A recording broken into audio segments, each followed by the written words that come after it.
Good morning. Welcome and welcome back. It's your girl, Danny DeVore. I hope that y'all are doing so well today.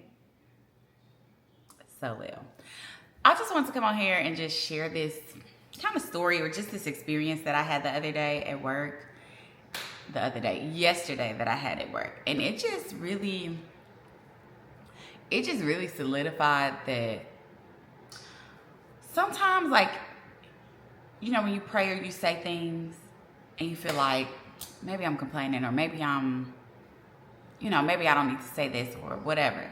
I didn't even speak this out loud, but my heart. So work lately has been dragging your girl. And at first I thought it was just me, but it wasn't. Everybody has been feeling the same. Everybody is super, super sick. So we have had a lot of sick patients and we've been 6-to-1. 6-to-1 nursing ratios, a lot. Now, let me just break that down for y'all because I think about it in math. If I have 6 patients, that means over 12 hours, I'm allotted 2 hours per patient.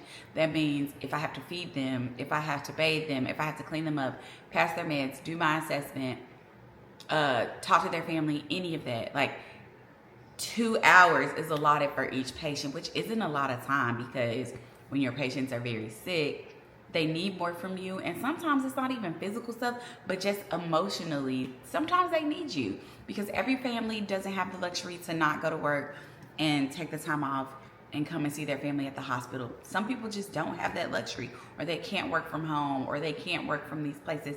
And as we all know, maybe not all of us, but most of us know these bills out here are gripping us by the scruff of our neck. So I was talking to my friend Summer and I was like, we gotta figure something out. I talked to my manager and I was like, listen, 6-to-1 is wild. I work on a cardiac floor, which means we have drips, we have people going to procedures, all of that stuff, and we can titrate. And so for those who don't really know what that means, we are responsible for adjusting that medication to make sure that our patients' heart rates are in certain parameters or that their blood pressure isn't tanking. All these things, right? Yes, this is part of our job, but when you have 6-to-1 ratio, you really just feel like, it just feels like you're being pulled apart. I wish I was Ursula sometimes, or just an octopus, because if I had more arms, I could be everywhere, right? I could just feel around and sense what was needed, but it don't work like that. So after multiple weeks of getting dragged and out here feeling like Cynthia, Angelica's doll from the Rugrats, I was like, Laura, I just need a sign. Because me speaking over myself and me, us just trying to empower ourselves and encourage ourselves, it's falling by the wayside. It's not working. It's not working right now. And I have listened to Encourage Yourself on repeat 45 times on the way to work. And I'm gonna always show up for my patients regardless, but some days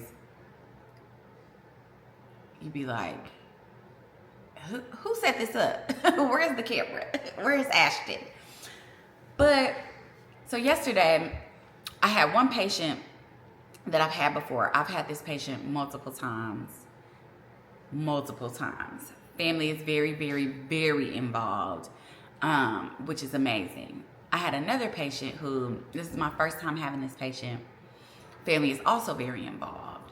And so I went in, met the family, and they were like, okay, how's the patient doing? Blah, blah, blah, blah, all this other stuff.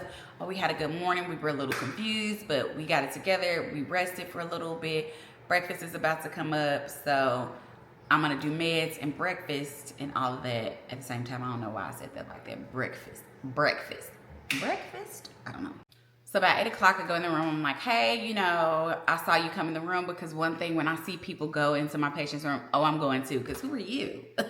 I need to know who you are, because there was a story in South Carolina where this man was going into this lady's room and eating with her, and she thought that the hospital was sending somebody to eat with her because she was lonely, and this man was like just random, and he just knew that he could come in and get food.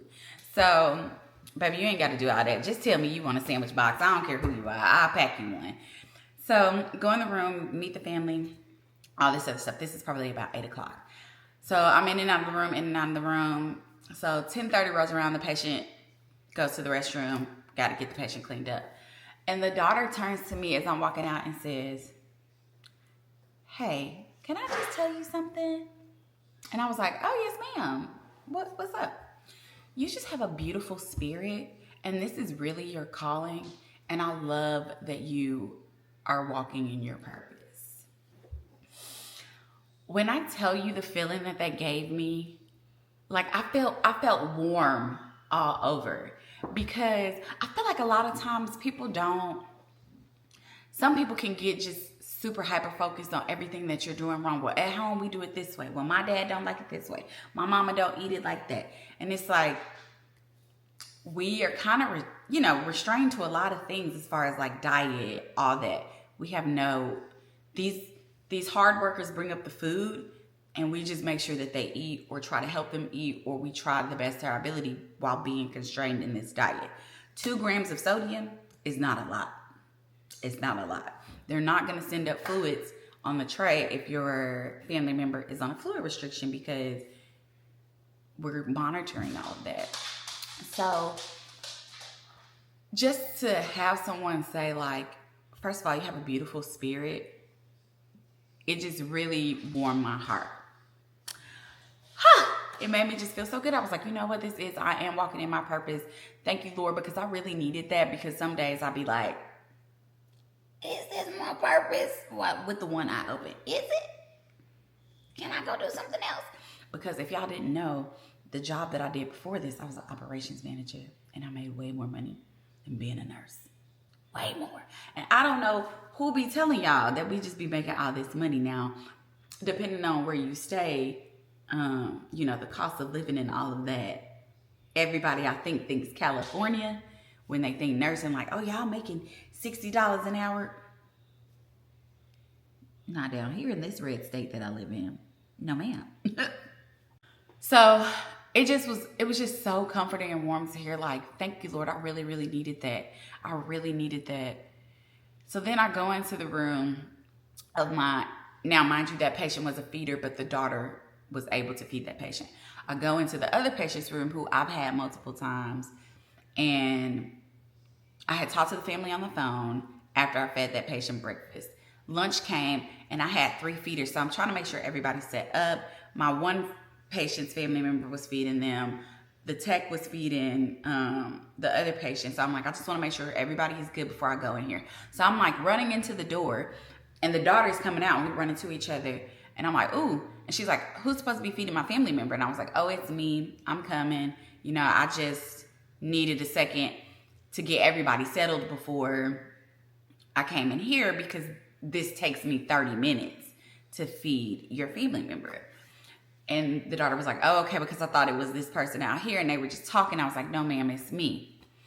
So we go in, all this other stuff. They switch family members, and the sister that had seen me before was like, oh, this is the one that I was telling you about. This is my favorite nurse up here, blah, blah, blah, blah, blah. And now, mind y'all, I really don't be doing anything special. I really just try and treat everybody like they're my family. How I want somebody to treat my mom. How do I want somebody to treat my dad. How do I want somebody to treat my husband. How do I want somebody to treat my child. How I want somebody to treat me, right? So I was like, oh, okay. And she was like, I just have to tell you, every time I see you, your spirit is just beautiful.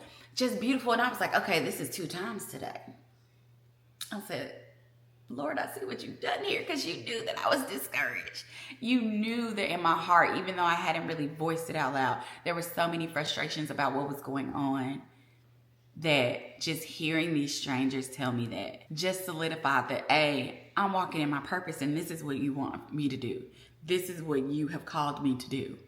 And continue to see that and understand that even in the times that it's really, really hard, that you still see me. You still know. You still going to order my steps, and you're still going to make sure that I'm not only okay, but the people's lives that I'm touching are okay.